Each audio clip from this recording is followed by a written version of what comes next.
ഹജ്ജിൽ ഓരോ ഹാജിയും ഇന്ന് നടന്നു തീർക്കുന്നത് 15 കിലോമീറ്ററിലേറെ ദൂരമാണ്. ഈ ദിവസത്തിന് ഏറെ പ്രത്യേകതകളുമുണ്ട്.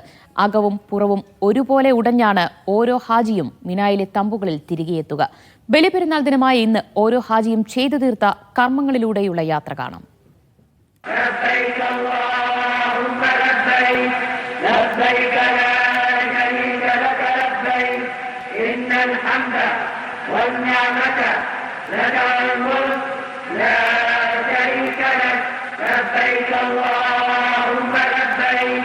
ഇന്നലെ മുസ്തലിഫയിൽ രാത്രി കഴിഞ്ഞ ഹാജിമാർ പുലർച്ചെ ജംറയിലേക്ക് കല്ലെറിനായി പുറപ്പെട്ടു.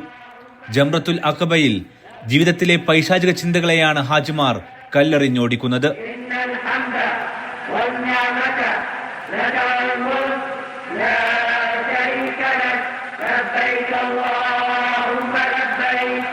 ഹജ്ജിന്റെ ഓരോ കർമ്മവും ഇബ്രാഹിം നബി അലൈഹിസ്സലാമിന്റെ ജീവിതത്യാഗവുമായി ബന്ധപ്പെട്ടതാണ്.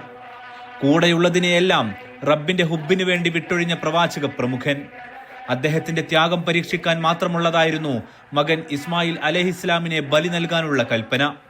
അതിനായി പുറപ്പെട്ട വഴിയിലാണ് ഇന്നത്തെ മിനായിൽ ഹാജിമാർ നീങ്ങുന്ന ഓരോ പ്രദേശങ്ങളും.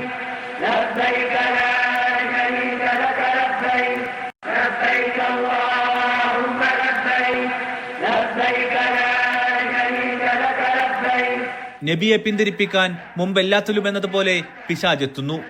ദൈവമാർഗത്തിൽ നിന്നും തന്നെ പിന്തിരിപ്പിക്കാൻ ഒന്നിനുമാകില്ലെന്ന് പറഞ്ഞ് അദ്ദേഹം പിശാചിനെ കല്ലെറിഞ്ഞോടിച്ചു. ബിസ്മില്ലാഹി അല്ലാഹു അക്ബർ അഥവാ അള്ളാഹുവിന്റെ നാമത്തിൽ ദൈവമാണ് വലിയവൻ എന്ന് പറഞ്ഞുകൊണ്ടായിരുന്നു ഈ കല്ലേറ്. അതേ മന്ത്രം ഉരുവിട്ടാണ് വിശ്വാസികൾ ഇവിടെ പ്രതീകാത്മകമായി കല്ലെറിയുന്നത്.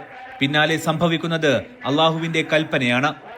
പ്രിയപ്പെട്ടവനെ ബലിയെറുക്കാൻ തയ്യാറായ എന്റെ പ്രിയപ്പെട്ടവനെ, നീ ആടിനെ ബലിയെറുത്ത് സന്തോഷത്തിലാകൂ എന്ന് അള്ളാഹുവിന്റെ കൽപ്പന.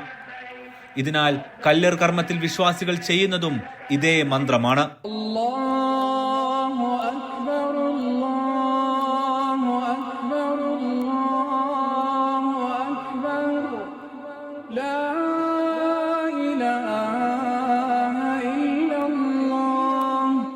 ഹജ്ജ് കർമ്മങ്ങൾക്കിടെ പ്രവാചകൻ മുഹമ്മദ് നബിയോട് അനുചരൻ ഒരു കാര്യം ചോദിക്കുന്നുണ്ട്.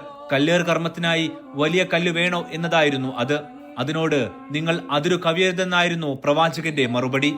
അതിനാൽ കുഞ്ഞു കുഞ്ഞു കല്ലുകളാണ് വിശ്വാസികൾ ഇവിടെ ഒഴുകിയെത്തി എറിയുന്നത്.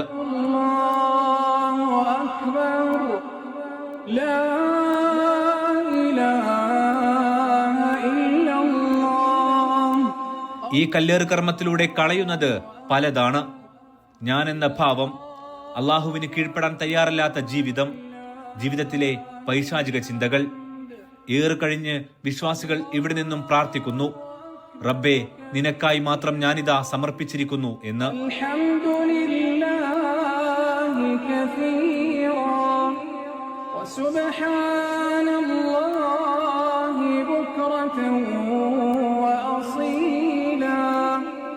ഇവിടെ നിന്നും ഹാജിമാർ കാബക്കരികിലേക്ക് ഹജ്ജിന്റെ തവാഫിനായി എത്തും. ഇബ്രാഹിം നബി പണിതുയർത്തിയതാണ് മക്കയിലെ കാബ.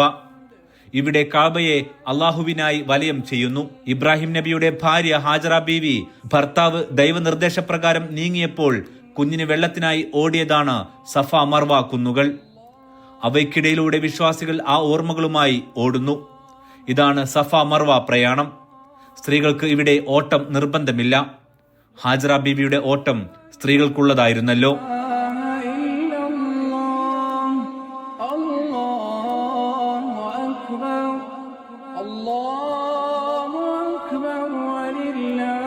ഹാജറ ബീവിയുടെ വലയുന്ന ഈ ഓട്ടത്തിനൊടുവിലാണ് മകൻ ഇസ്മായിലിന്റെ കാലിട്ടടിച്ച ഇടത്ത് സംസമിന്റെ ഉറവ.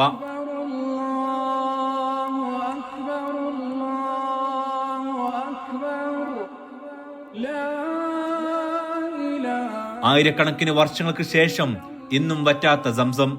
അതിന്റെ നീരിനാൽ തൊണ്ട നനച്ചാണ് വിശ്വാസികൾ തവാഫും സഅയും പൂർത്തിയാക്കുന്നത്. ബലിപെരുന്നാൾ ദിനമായ ഇന്ന് ഇബ്രാഹിം നബിയുടെയും മകന്റെയും ചരിത്രം പുതുക്കിയാണ് വിശ്വാസികൾ ബലിയറുക്കുന്നതും. ഏറ്റവും പ്രിയമായി വളർത്തിയ ബലിമൃഗത്തെയാണ് ഇതിനായി വിശ്വാസികൾ ഉപയോഗിക്കേണ്ടത്. ഇന്ന് പക്ഷേ ലക്ഷക്കണക്കിന് വിശ്വാസികൾ എത്തുന്നതിനാൽ ഭരണകൂടം കൂപ്പൺ നൽകി ഓരോരുത്തർക്കായി ബലിയറുക്കും. ക്വാറന്റൈൻ പൂർത്തിയാക്കിയാണ് ഓരോ ബലിമൃഗങ്ങളെയും എത്തിക്കുന്നത്. ഇവയുടെ മാംസം ദരിദ്ര രാഷ്ട്രങ്ങളിലേക്ക് കയറ്റി അയക്കും. ബലികർമ്മം കഴിയുന്ന ഹാജിമാർ മുടിമുറിച്ച് ഹജ്ജിന്റെ വേഷത്തിൽ നിന്നും ഒഴിയുകയാണ്. പക്ഷേ ഹജ്ജിൽ നിയന്ത്രണമുള്ള കാര്യങ്ങളെല്ലാം അതുപോലെ തുടരണം.